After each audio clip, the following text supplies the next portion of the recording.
Как практически человек раскрывает любовь над всеми состояниями? Что значит раскрыть? Как практически это сделать?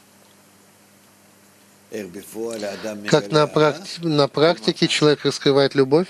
Над каждым состоянием. Что это за работа?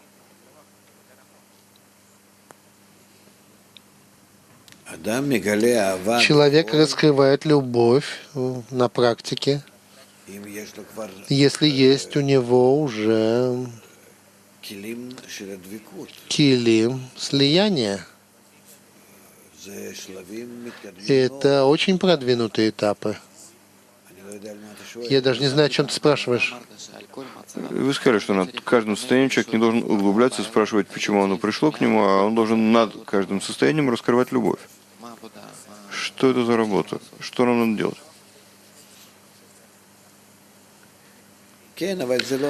Да, но это не... сейчас я понял. Это не та любовь, о которой написано, что к чему мы должны прийти в Торе. Надо раскрыть любовь. То есть, то, что называется, возлюби ближнего, как самого себя, от любви к творениям, к любви к Творцу. Это пока еще не уровень любви. То, что я думал, что ты об этом спрашиваешь.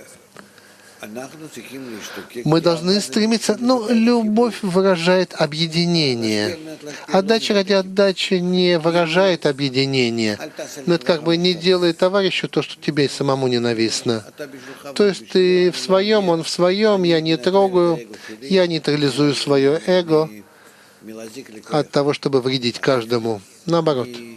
Я относительно как живу себе в лесу, мне ничего не важно, я не вступаю в контакт, я себя нейтрализую, то есть экран ставлю.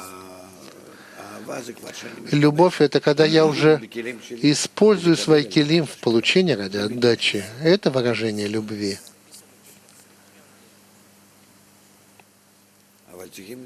Но надо относиться к... как мы изучаем, что с самого начала я должен думать о том, как я отношусь ко всем с любовью. Но это не то, что мы приходим к этому сразу же. Это после многих ступеней.